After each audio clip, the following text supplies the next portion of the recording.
प्यारे बच्चों नमस्कार। स्वागत करता हूं आप सभी बच्चों का आज के इस इम्पोर्टेंट क्लास में। तो कैसे हो आप सभी? मैं आशा करता हूं कि आप लोग बहुत ही अच्छे होंगे, स्वस्थ होंगे और आप सभी की पढ़ाई भी बहुत ही अच्छी चल रही होगी। तो बच्चों आज के क्लास में हम लेके आए हैं आपके लिए क्लास 12th फिजिक्स का top 70 most important objective question. और बच्चों ये सारे प्रश्न आपके बोर्ड एग्जाम के दृष्टिकोण से बहुत ज्यादा इंपॉर्टेंट है। तो आज के क्लास को बिल्कुल ध्यान से देखिएगा और आज के इस क्लास में दिए जाने वाले सारे प्रश्नों को आप लोग अच्छे से याद भी करते चलिएगा।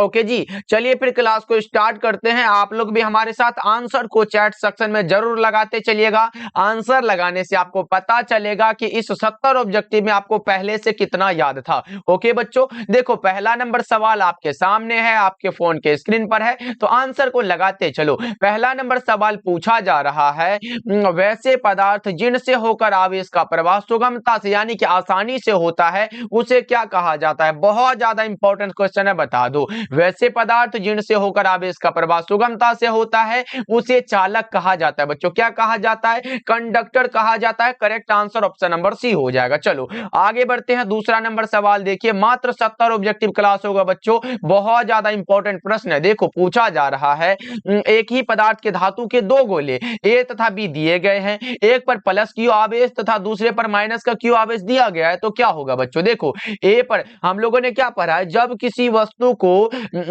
आवेशित किया जाता है तो उसका द्रव्यमान क्या होता है? बढ़ या फिर घट सकता है। यानी कि बढ़ता कब है बच्चों? जब किसी वस्तु को ऋणावेशित करते हैं तो उसका द्रव्यमान बढ़ता है, और जब किसी वस्तु को ये धनावेशित करते हैं तो उसका द्रव्यमान घटता है। यानी कि बच्चों देखो ए पर क्या, तो प्लस क्यू आवेश यानी कि हमारा इसको धनावेशित किया जा रहा है। ए का द्रव्यमान घटता है, ए का द्रव्यमान घटेगा, कहीं पर नहीं दिया गया। अब बी की ओर बढ़ते हो, बी पर क्या दिया गया बच्चों? बी पर माइनस क्यू आवेश दिया गया है, यानी कि बी का द्रव्यमान क्या होगा? माइनस चार्ज दिया गया तो बढ़ेगा ना बच्चों, यानी कि बी का द्रव्यमान बढ़ेगा। कहीं पर दिया गया क्या? Correct answer option number B हो जाएगा। हमारे साथ बच्चा पार्टी आंसर को लगाते चलो, सारे प्रश्नों को याद करते चलो। ओके चलो आगे बढ़ते हैं। तीसरा नंबर सवाल देखो, वैद्युत फ्लक्स का मान निर्भर करता है। वैद्युत फ्लक्स का मान किस पर निर्भर करता है बच्चों? क्या पढ़ा है आप लोगों ने? फाई बराबर क्या होता है? ई इंटू में क्या होता है? ए होता है। ई इंटू ए होता है। सर यहाँ पे देखो, यहाँ पर क्या होता है? विद्युत क्षेत्र पर भी यह निर्भर करता है और एरिया पर भी निर्भर करता है, यानी कि विद्युत क्षेत्र रेखाओं पर निर्भर करता है और पृष्ठ क्षेत्रफल पर निर्भर करता है। ए और बी दोनों हमारा correct answer option number C हो जाएगा बच्चों।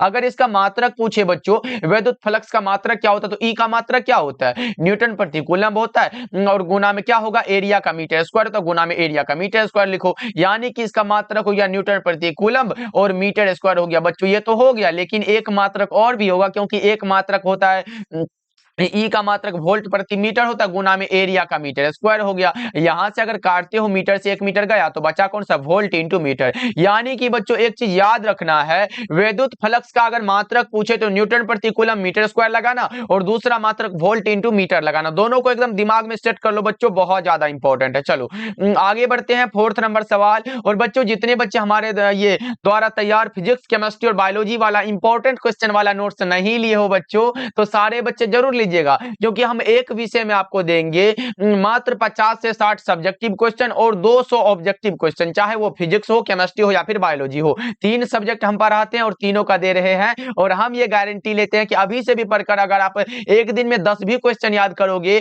तो एक विषय में आप 80 नंबर ला सकते हो बच्चों। तो जरूर लीजिएगा, मात्र इसका 199 का चार्ज है। कॉल करिएगा 7070 82 1685 नंबर पे और सारे बच्चे ले लीजिएगा, क्योंकि बच्चों इसमें 200 ऑब्जेक्टिव पढ़ना है और 50 से 60 आपको सब्जेक्टिव पढ़ना है। साथ में आपको हिंदी सब्जेक्ट होगा तो वो फ्री में ऑब्जेक्टिव मिल जाएगा। ओके बच्चों, तो सारे बच्चे ले लीजिएगा, और जितने बच्चे क्लास को अभी तक लाइक नहीं किया तो सारे बच्चे लाइक करिएगा। देखो पूछा जा रहा है, एक खोखले गोले के अंदर विद्युत विभव कैसा होता है बच्चों? अगर विद्युत क्षेत्र पूछता तो हम शून्य लगाते, लेकिन विद्युत विभव क्या होता है? प्रत्येक बिंदु पर समान रूप से वर्तमान होता है। सही आंसर ऑप्शन नंबर बी हो जाएगा। चलो आगे बढ़ते हैं बच्चों। अगला नंबर सवाल देखो, 5वां नंबर सवाल है, एक वैद्युत द्विध्रुव पर कुल आवेश कितना होता है? एक वैद्युत द्विध्रुव पर कुल आवेश 0 होता है बच्चों। कितना होता है? 0 होता है। करेक्ट आंसर ए होगा, the total charge on an electric dipole. कौन सा होगा? ऑप्शन ए हो जाएगा। चलो आगे बढ़ते हैं, अगला नंबर सवाल देखो। 6 नंबर सवाल है, साबुन के एक बुलबुले को जब आवेशित किया जाता है तब उसकी त्रिज्या क्या होती है? सीधे रूप से बढ़ जाती है। साबुन के एक बुलबुले को जब आवेशित किया जाता है बच्चों, इसकी त्रिज्या सीधे रूप से बढ़ जाती है। करेक्ट आंसर ए हो जाएगा। चलो जी, 7 नंबर सवाल पूछा जा रहा है, एक इलेक्ट्रॉन वोल्ट तुल्य है। 1 इलेक्ट्रॉन वोल्ट बराबर क्या होता है? 1.6 इंटू 10⁻⁻19 जूल होता है बच्चों। कूलम मत लगाना, जूल होता है। Right answer option number B हो जाएगा। चलो आगे बढ़ते हैं, अगला नंबर सवाल देखो। 8 नंबर सवाल है, विद्युत धारिता की विमा क्या है? विद्युत धारिता बच्चों क्या पढ़ा है? विद्युत धारिता का तो एक मात्रक फैराड होता है, लेकिन मात्रक नहीं, विमा पूछा गया है। विद्युत धारिता को सी के द्वारा दर्शाते हैं। सी बराबर क्या होता है? क्यू बाई भी फॉर्मूला होता है। चार्ज का एटी जानते हैं ना बच्चों, चार्ज का विमा क्या होता है? एटी होता है। ये भी एग्जाम में आया हुआ है। और ये विद्युत विभव का क्या होता है? ml2 होता है, टी इनवर्स 3 होता है और ए इनवर्स हो जाता है। ये होता है बच्चों। अगर इसको हम ऊपर ले जाएंगे तो m पर पावर का -1 होगा, फिर एल ये 2 है तो ऊपर जाएगा तो माइनस में एल -2 होगा। देखो टी माइनस में ऊपर जाएगा तो प्लस, और एक टी ऊपर में इंतजार कर रहा, आ जाओ भाई, यानी कि 3 1 4 हो जाएगा, टी 4 हो जाएगा। और ए देखो, ए यहाँ एक और ये एक है, यानी कि ये भी ऊपर जाएगा तो प्लस में, यानी कि A2 हो जाएगा बच्चों। देख लो किस ऑप्शन से ये मिल रहा है। A2 ये वाला किस ऑप्शन से मिल रहा है बच्चा पार्टी, एक बार लगा दो कौन सा होगा? M inverse L inverse 2 T4 A2। Correct answer option number A बिल्कुल करेक्ट है बच्चों, याद रखोगे। ओके चलो 9 नंबर सवाल देखो, पूछा जा रहा है आपके सामने। प्रश्न है, पराविद्युत माध्यम के एकांक आयतन में कुल वैद्युत द्विध्रुव आघूर्ण का मान क्या कहलाता है? ध्रुवण सदिश कहलाता है। ये इंपॉर्टेंट है, याद रखोगे। चलो अगला नंबर सवाल का जवाब लगा दो बच्चों। 10 नंबर सवाल है, धातु का पराविद्युत अंक कितना होता है? धातुओं का पराविद्युत स्थिरांक अनंत होता है। कितना होता है बच्चा पार्टी? अनंत होता है। Right answer option number B होगा 10 का। ओके जी, चलो आगे बढ़ते हैं, अगला नंबर सवाल देखो। 11 नंबर सवाल पूछा जा रहा है, विद्युत फ्लक्स का एसआई मात्रक क्या होता है? जस्ट हमने बच्चा पार्टी बताया था कि नहीं, फाई बराबर क्या होता है? ई इंटू ए होता है। यहां से पढ़ते हो ना बच्चों, ई का मात्रक न्यूटन प्रति कूलम होता है, और ये एरिया का मीटर स्क्वायर हो गया। एक मात्रक ये हो गया, दूसरा मात्रक क्या बताया था? वोल्ट प्रति मीटर, गुना में मीटर स्क्वायर हुआ, मीटर से मीटर गया तो वोल्ट इंटू मीटर, ये वाला बताए थे ना बच्चों। अब देखो किस ऑप्शन से मिल रहा है, क्या ये मिल रहा है? क्या न्यूटन प्रति कूलम, न्यूटन प्रति कूलम और मीटर स्क्वायर, क्या ये मिल रहा है बच्चों? Right answer option number B बिल्कुल करेक्ट आंसर हो जाएगा। याद रखना, इंपॉर्टेंट है। ऐसे वेबर किसका होता है बच्चों? ये चुंबकीय फ्लक्स का है, याद रखना। वेबर चुंबकीय फ्लक्स का मात्रक है, ये विद्युतीय क्षेत्र का, और ये वेबर प्रति मीटर स्क्वायर, ये चुंबकीय फ्लक्स का होता है। ये तो हमारा हो गया, ये चुंबकीय क्षेत्र का मात्रक होता है। ये बी का मात्रक होता है, याद रखना, ये बी का मात्रक होता है, यानी कि चुंबकीय क्षेत्र का मात्रक है। ये चुंबकीय फ्लक्स का, ये विद्युतीय क्षेत्र का है। ये सब याद रखोगे। चलो आगे बढ़ते हैं, अगला नंबर सवाल देखो। 12 नंबर सवाल है, दो विद्युत क्षेत्र रेखाएं एक दूसरे को किस कोण पर काटती है? कभी काटती ही नहीं है बच्चा party. Right answer option number D हो जाएगा, लगा सकते हो। चलो आगे बढ़ते हैं, 13 नंबर सवाल देखो। भूरा रंग के लिए कार्बन प्रतिरोध का कलर कोड कितना होता है? बताओ बच्चों, the colour code of carbon resistance of brown colour, brown वाला देखो वो क्या बताया था हमने बच्चों? बीबी रोए जीबी, क्या बताए थे? बीबी रोए जीबी, बीबी रोए जीबी। बस देखो 0 हुआ, 1 2 3 4 5 और 6 किसके लिए? देखो एक नंबर में तो ये ब्लैक होता है, ये 0 होता है ब्लैक के लिए, ये ब्राउन है और ब्राउन वाला 1 होता है। तो करेक्ट आंसर हमारा ऑप्शन नंबर ए हो जाएगा। लगाते चलो बच्चा पार्टी, याद करते चलो, एकदम मस्ती में पढ़ाई करना है, एकदम डरना नहीं है बच्चों। देखो ये रहा कार्बन फिलामेंट वाला प्रतिदीप्त लैंप, अगर 20 वोल्ट तथा 2.5 वाट पर कार्य करता है तो लैंप का प्रतिरोध क्या होगा? बड़ा ही इंपॉर्टेंट सा सवाल है, आपको लगाना है। क्या पढ़ा है बच्चों? P बराबर क्या होता है? V इंटू आई होता है। यहां से पढ़े हो ना बच्चों, या फिर इसी को हम ऐसे लिख सकते हैं क्या बच्चों?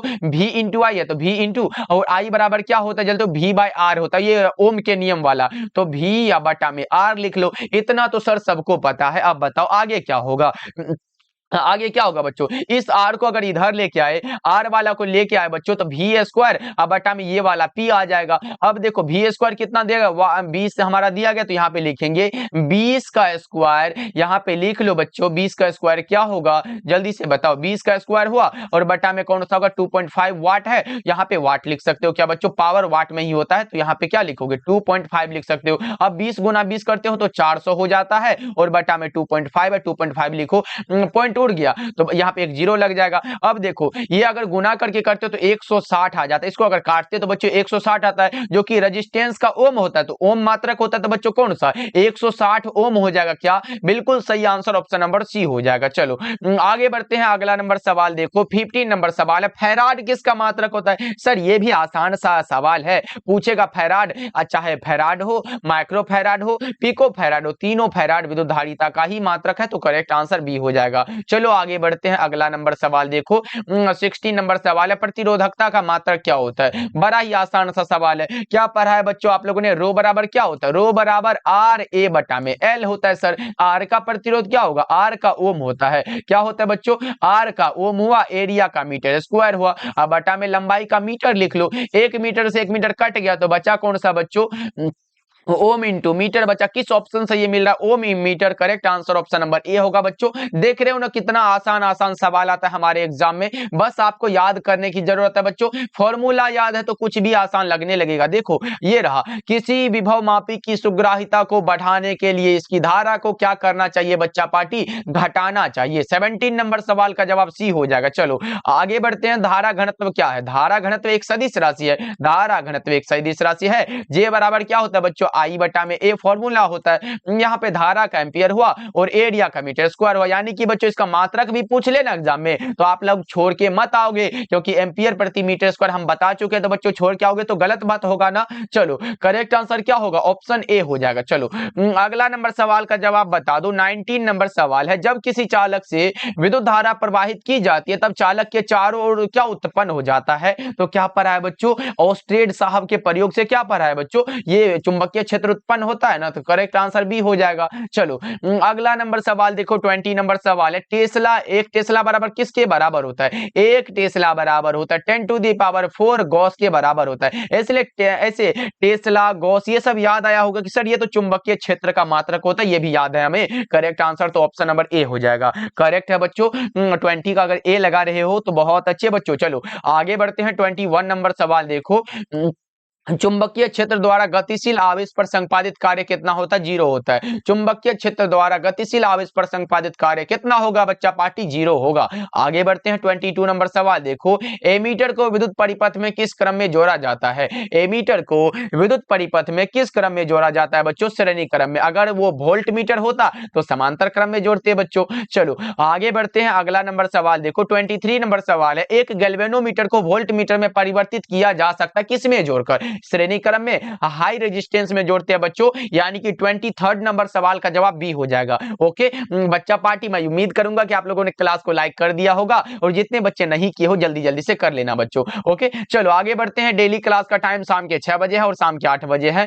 और ऐसे सुबह में भी क्लास होने लगा है। देखो गैल्वेनोमीटर एक विद्युतीय यंत्र है, ये तो सबको पता है सर, जिसकी मदद से माप की जाती है धारा की, इसके द्वारा धारा को मापा जाता है। राइट आंसर ऑप्शन ए हो जाएगा। चलो 25 नंबर सवाल आपके सामने प्रश्न है, बताओ विद्युत चुंबकीय प्रेरण की घटना में प्रेरित विद्युत वाहक बल तथा प्रेरित धारक की दिशा किस नियम से ज्ञात की जाती है, लेंज साहब के नियम से बच्चों। राइट आंसर ऑप्शन बी हो जाएगा। चलो 26 नंबर सवाल देखो, मात्र 70 ऑब्जेक्टिव ही होगा बच्चों, एकदम अच्छे से क्लास को देखो, ध्यान से देखो। देखो पूछा जा रहा है, जब एक चुंबकीय क्षेत्र में धातु का गोला गतिमान कराया जाता है तब यह गर्म हो जाता है, क्योंकि इसमें भंवर धारा उत्पन्न होती है बच्चों। 26 नंबर सवाल का जवाब सी वाला ऑप्शन राइट हो जाएगा। ओके चलो आगे बढ़ते हैं, 27 नंबर सवाल का जवाब एक बार चैट सेक्शन में लगा दो, डायनेमो के कार्य का सिद्धांत किस पर आधारित होता है, डायनेमो का कार्य सिद्धांत इलेक्ट्रोमैग्नेटिक इंडक्शन पर आधारित है, सबको पता है। ऑप्शन बी बिल्कुल करेक्ट हो जाएगा, क्योंकि बच्चों ये क्वेश्चन बैंक का सवाल है, आपको याद होना चाहिए। ओके चलो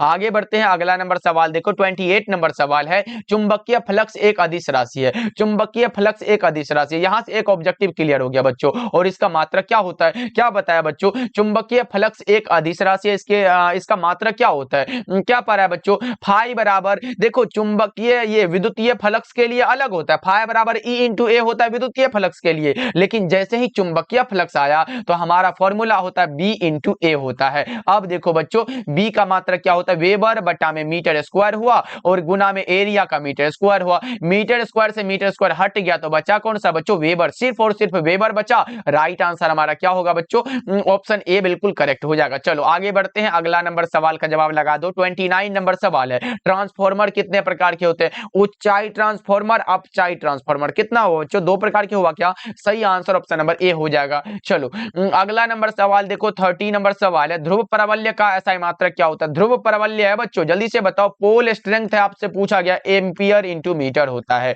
क्या होता है बच्चों? Ampere into meter. Right answer option number B हो जाएगा। ओके चलो आगे बढ़ते हैं। अगला नंबर सवाल देखो, 31 नंबर सवाल पूछा जा रहा है, यदि किसी चुंबक को लंबाई के लंबवत 2 भागों में विभक्त कर दिया जाए तो निम्नलिखित में किसका मान अपरिवर्तित रहेगा, यानी कि बच्चों नहीं बदलेगा? तो वो ध्रुव प्राबल्य होता है। कौन सा होता है बच्चों? पोल स्ट्रेंथ होता है। Correct answer option number A होगा। इसका मात्रक जस्ट हमने बताया, एम्पियर इंटू मीटर होता है। चलो चालकत्व के अस्तित्व का मूलभूत कारण क्या है? विद्युत आवेश की गति के कारण है बच्चों। 32 नंबर सवाल का जवाब अगर आप लोग बी को लगा रहे हो तो बिल्कुल करेक्ट हो जाएगा। चलो आगे बढ़ते हैं। अगला नंबर सवाल देखो बच्चों, पूछा जा रहा है, चुंबकीय क्षेत्र का मान घटने से चुंबकीय सुई का आवर्तकाल क्या होगा? चुंबकीय क्षेत्र का मान घटने से चुंबकीय सुई का आवर्तकाल क्या होगा बच्चों? ऐसे पढ़ा होगा, टी समानुपाती 1 क्या होता है? बी होता है। यानी कि क्या होगा बच्चों? इसका घटेगा। अगर ये बढ़ेगा तो ये हमारा क्या होगा? घट जाएगा। यानी कि आपका करेक्ट आंसर क्या होगा? 33 का। ये एक बार बता दो क्या होता है बच्चों? यानी कि ये दोनों, ये डिक्रीज होता है या फिर इंक्रीज होता है? एक बार चैट सेक्शन में बता दो, फटाफट से बताओ 33 नंबर सवाल का जवाब। यानी कि अगर घटेगा तो ये बढ़ेगा, अगर ये घटेगा तो फिर ये बढ़ेगा। यानी कि बच्चों यहाँ पे घटने से पूछा गया, बढ़ता है। Right answer option number B बिल्कुल करेक्ट हो जाएगा। ध्यान में रखना है, इंपॉर्टेंट। ऐसे बराबर में क्या होता है? टेस्ला बराबर क्या होता है बच्चों? 2 पाई एम बी होता है। 2 पाई एम होता है, अब बटा में क्या होता है? बटा में बी हो जाता है। ये फॉर्मूला है, ये एग्जाम में आ सकता है बच्चों, ये भी याद रखोगे। चलो आगे बढ़ते हैं। 34 नंबर सवाल है, चांदी क्या है? चांदी कैसा होता है बच्चा? पार्टी प्रति चुंबकीय है। चांदी आए, विस्मत आए, तांबा आए, जस्ता आए, ये सब क्या है बच्चों? प्रति चुंबकीय ही तो है। चलो 35 नंबर सवाल है, प्रति चुंबकीय पदार्थ की चुंबकीय प्रवृत्ति कैसी होती है? प्रति चुंबकीय पदार्थ की चुंबकीय प्रवृत्ति का मान क्या होता है बच्चों? ऋणात्मक होती है। करेक्ट आंसर डी होगा, याद रखोगे आप लोग। चलो आगे बढ़ते हैं। 36 नंबर सवाल देखो, शैथिल्य प्रदर्शित करते हैं। शैथिल्य कौन प्रदर्शित करेगा बच्चों? शैथिल्यता को प्रदर्शित करने वाला का नाम लौह चुंबकीय पदार्थ होता है बच्चों, और लौह चुंबकीय पदार्थ की चुंबकीय प्रवृत्ति बहुत ज्यादा होती है। ओके चलो आगे बढ़ते हैं। 37 नंबर सवाल देखो, किसी स्थान पर आभासी नमन कोण सदा कैसा होता है? किसी स्थान पर आभासी नमन कोण सदा कैसा होगा? ये बताओ, जल्दी से बताओ बच्चों। ये क्या होता है? यथार्थ नमन कोण से अधिक होता है। राइट आंसर ए हो जाएगा।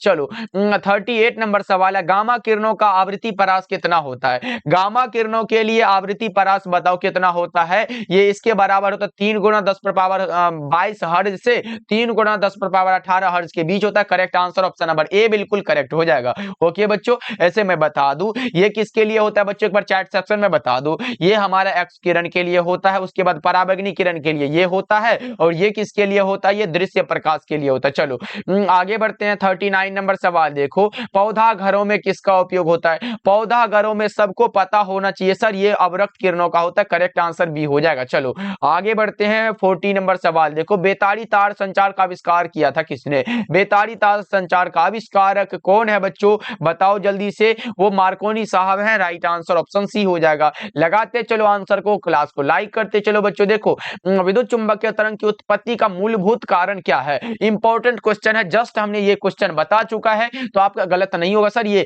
आवेश की त्वरित गति के कारण होता है। सही आंसर ऑप्शन नंबर बी हो जाएगा। चलो आगे बढ़ते हैं। 42 नंबर सवाल देखो, किसी द्रव्यात्मक माध्यम में विद्युत चुंबकीय तरंग की चाल निर्भर नहीं करती है। किस पर निर्भर नहीं करेगी ये बताओ? ये तीव्रता पर निर्भर नहीं करती है बच्चों। 42 नंबर सवाल का जवाब ऑप्शन नंबर सी हो जाएगा। चलो आगे बढ़ते हैं। 43 नंबर सवाल है, विद्युत चुंबकीय तरंगों की प्रकृति हो सकती है। अगर विद्युत चुंबकीय तरंग है बच्चों तो अनुप्रस्थ ही होगा, और अगर बच्चों पूछे ध्वनि तरंगों की प्रकृति कैसी होती है? ध्वनि अनुदैर्ध्य होती है। याद रखो, ध्वनि अनुदैर्ध्य और विद्युत चुंबकीय तरंग अनुप्रस्थ। ओके चलो आगे बढ़ते हैं। अगला नंबर सवाल देखो, 44 नंबर सवाल है, कांच का अपवर्तनांक होता है। कांच का अपवर्तनांक कितना होता है? ये तो इंपॉर्टेंट क्वेश्चन है, इसका आंसर लगाना पड़ेगा आप लोगों को। कांच का अपवर्तनांक कितना होता है? 1.5 1.5 होता है। कांच का अपवर्तनांक कितना होता है बच्चों? 1.5 होता है। लेकिन बच्चों एक प्रश्न ये रहा कि क्रांतिक कोण कितना होता है? कांच का क्रांतिक कोण कितना होता है?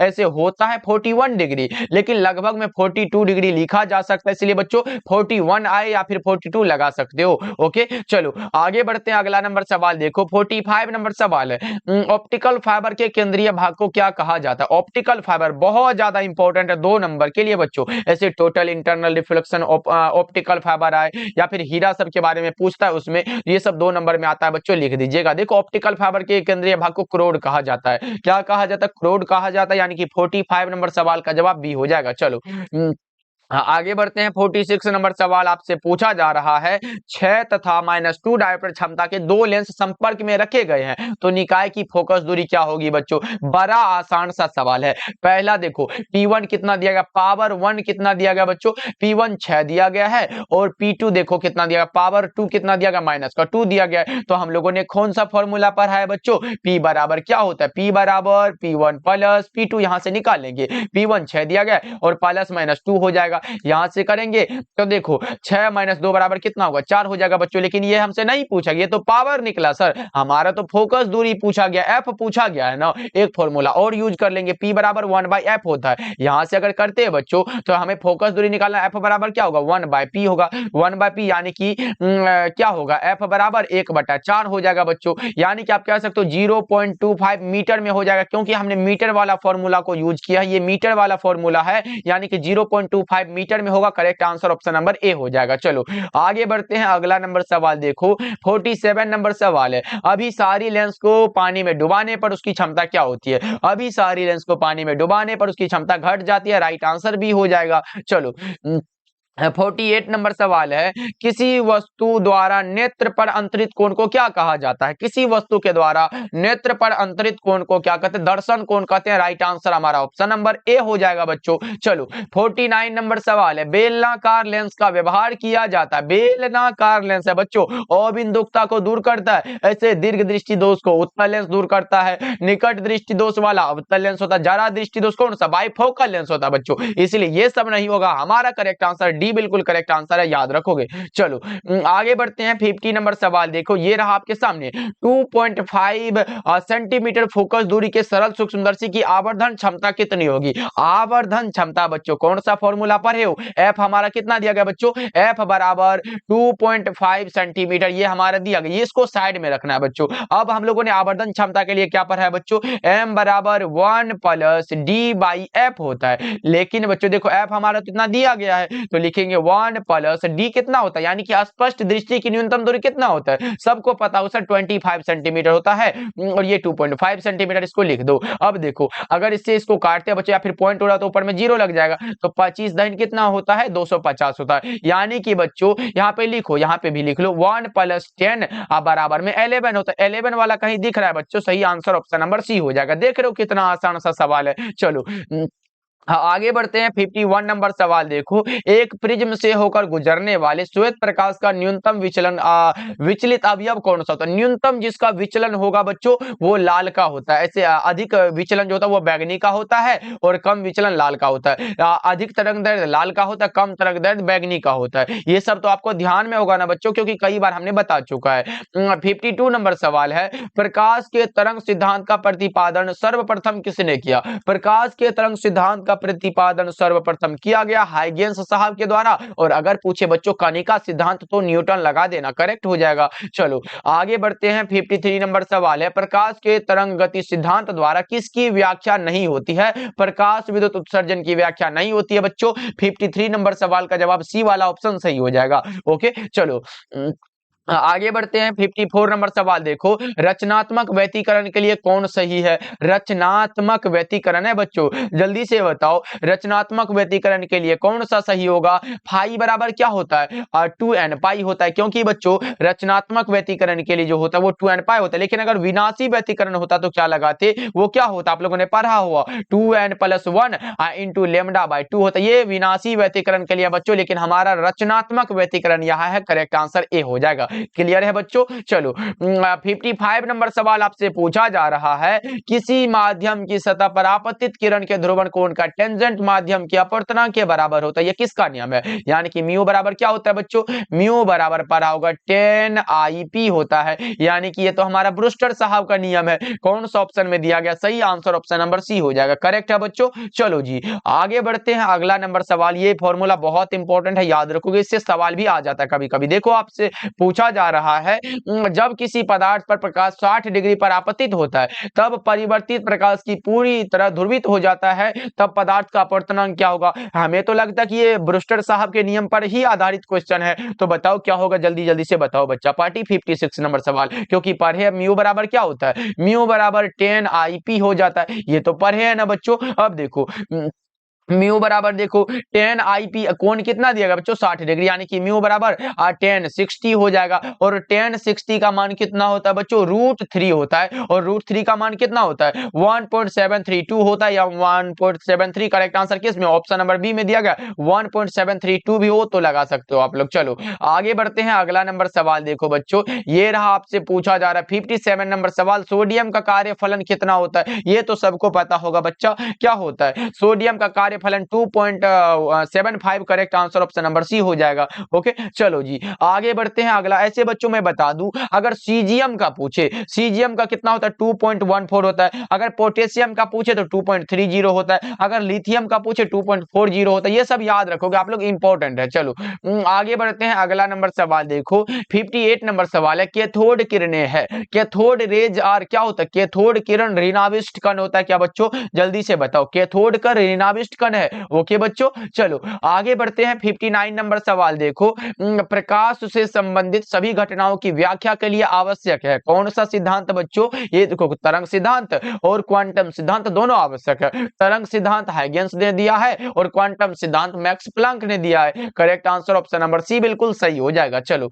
आगे बढ़ते हैं, अगला नंबर सवाल देखो 60 नंबर सवाल है, हाइड्रोजन स्पेक्ट्रम की कौन सी श्रेणी पराबैंगनी भाग में पड़ती है? पराबैंगनी भाग में जो पड़ेगी लाइमन सीरीज होगा। राइट आंसर ऑप्शन नंबर ए हो जाएगा। बच्चा पार्टी आंसर को लगाते चलो, अब बहुत ही कम प्रश्न बचा है और पूछेंगे तो लास्ट में कितना सही कर पाए हो। देखो परमाणु की कक्षा में इलेक्ट्रॉन निम्नलिखित में किस बल के कारण रहते हैं? वो होता है कूलाम बल के कारण। किस बल के कारण बच्चों? कूलाम बल के कारण। सही आंसर ऑप्शन नंबर सी हो जाएगा। चलो 62 नंबर सवाल है, परमाणु की त्रिज्या लगभग कितनी होती है? परमाणु की त्रिज्या आपसे अगर पूछे बच्चों, परमाणु की त्रिज्या आपसे पूछा गया है वो 10⁻⁻10 मीटर होता है। और अगर पूछे नाभिक की त्रिज्या की कोटि तो क्या लगाओगे? नाभिक की त्रिज्या की कोटि 10⁻⁻15 मीटर होता है बच्चों, ये ध्यान में रखना है। ओके चलो आगे बढ़ते हैं बच्चों, अगला नंबर सवाल देखो 63 नंबर सवाल पूछा जा रहा है, इलेक्ट्रॉन का द्रव्यमान कितना होता है? ऐसे इलेक्ट्रॉन पर आवेश पूछेगा तो 1.6 × 10⁻⁻19 कूलम तो जल्दी लगा दोगे। अब लेकिन इलेक्ट्रॉन का द्रव्यमान आपसे पूछा गया, क्या लगाओगे बच्चों? जल्दी से बता दो, इलेक्ट्रॉन का द्रव्यमान कितना होता है? 9.1 × 10⁻31 kg होता है। लेकिन बच्चों अगर इलेक्ट्रॉन का विशिष्ट आवेश पूछे तो क्या लगाओगे? इलेक्ट्रॉन का विशिष्ट आवेश 1.76 × 10⁻, क्या होता है? 11 कूलम प्रति केजी होता है। देखो बच्चों ये इलेक्ट्रॉन का चार्ज है, ये इलेक्ट्रॉन का विशिष्ट आवेश होता है, इलेक्ट्रॉन का विशिष्ट आवेश है और ये इलेक्ट्रॉन का द्रव्यमान होता है। तीनों को याद रखना है, भूलना नहीं है। ओके चलो आगे बढ़ते हैं, 64 नंबर सवाल देखियो, नाभिकीय बलों के गुण कौन कौन से होते हैं? नाभिकीय बल के गुण पूछा गया आप लोगों से, बड़ा आसान सा सवाल है। लघु परासी बिल्कुल होते हैं, आवेश अनाश्रित होते हैं बिल्कुल होते हैं, आकर्षक बल होते हैं बहुत अच्छे। और हमारा correct answer option number D हो जाएगा। करेक्ट है बच्चों। चलो आगे बढ़ते हैं, 65 नंबर सवाल देखो बच्चा पार्टी, ये रहा, निम्नलिखित में किसे विभाजित नहीं किया जा सकता है? फोटोन कण कहाँ है बच्चों? फोटोन को कभी विभाजित कर ही नहीं सकते क्योंकि इसका विराम द्रव्यमान 0 होता है। 65 का क्या होगा? ऑप्शन डी हो जाएगा। चलो आगे बढ़ते हैं, 66 नंबर सवाल देखो, परमाणु के नाभिक में अवश्य रहेगा। ऐसे बच्चों एक बार बता दो, परमाणु का जो नाभिक बना होता है ये किस किस से बना होता है? ये किस से बच्चों? प्रोटॉन और न्यूट्रॉन से बना होता है, लेकिन उसमें अवश्य जो रहता है वो प्रोटॉन होता है। करेक्ट आंसर क्या होगा? ऑप्शन ए बिल्कुल करेक्ट हो जाएगा 66 का। ओके चलो आगे बढ़ते हैं, 67 नंबर सवाल का जवाब बता दो। 67 नंबर सवाल है कि 33 का द्विआधारी तुल्यांक क्या होगा? आराम से बनाना बच्चों, देखो 33 का पूछा गया है तो 33 का लगा लो। यहां से देखो देखो 33 का 2 से भागा लगाते चलो, 17 दूना कितना होता है 34, 16 दूना 32 हुआ, 16 से लगाओ, एक शेष बचा, फिर 2 से लगाओ, 8 दूना 16 हुआ, शेष कितना बचा, 0 बचा सर, फिर 2 से लगाओ, 4 दूना 8, शेष 0 बचा, फिर 2 से लगाओ, 2 दूना 4, शेष 0 बचा, फिर 2 एकम 2 हुआ बच्चों, 2 एकम 2 और शेष हमारा कितना 0 बचा, 1 4 को 0 1। देखो किस में दिया गया, 1 4 को 0, एक करेक्ट आंसर ऑप्शन नंबर ए हो जाएगा। ओके बच्चों चलो, हाँ, अगला नंबर सवाल का जवाब जल्दी से लगा दो बच्चा पार्टी। ये रहा 68 नंबर सवाल, बताओ एनपीएन ट्रांजिस्टर में उत्सर्जक धारा आई तथा आधार धारा आईबी और संग्राहक धारा आईसी में संबंध कौन सा होता है, जल्दी से बताओ। 68 नंबर सवाल आपके सामने है। क्या होता है, आईसी बराबर आई माइनस आई होता है, करेक्ट आंसर ऑप्शन नंबर ए हो जाएगा। चलो आगे बढ़ते हैं, अगला नंबर सवाल देखो पूछा जा रहा है, यूएचएफ परिसर की आवृत्तियों का प्रसारण प्रायः किसके द्वारा होता है। बच्चा पार्टी तबीयत थोड़ा खराब है लेकिन कोई बात नहीं, हमें ये क्लास पूरा करना। देखो यूएचएफ परिसर की आवृत्तियों का प्रसारण प्रायः किसके द्वारा होता है, ये बताओ किसके द्वारा बच्चों, ये आकाश तरंगों के द्वारा होता है, correct answer option number D हो जाएगा। चलो लास्ट नंबर सवाल है, आकाश तरंगों का संचार किस पर आधारित है। आकाश तरंगों का संचार जिस पर आधारित होता है उसका नाम होता है कौन सा, आयन मंडल द्वारा परावर्तन पर, correct answer option number A बिल्कुल करेक्ट हो जाएगा। ओके बच्चों चलो, आज का क्लास आपको कैसा लगा कमेंट करके बताना बच्चों। तबीयत खराब है लेकिन कोई बात नहीं, बच्चा पार्टी का एग्जाम है तो हमें क्लास देने में कोई आपत्ति नहीं है बच्चों। ओके बच्चों, सारे बच्चे क्लास को लाइक कर दीजिएगा, चैनल पे पहली बार जुड़ रहे हो तो सब्सक्राइब भी कर लीजिएगा। मिलते हैं फिर अगले क्लास में।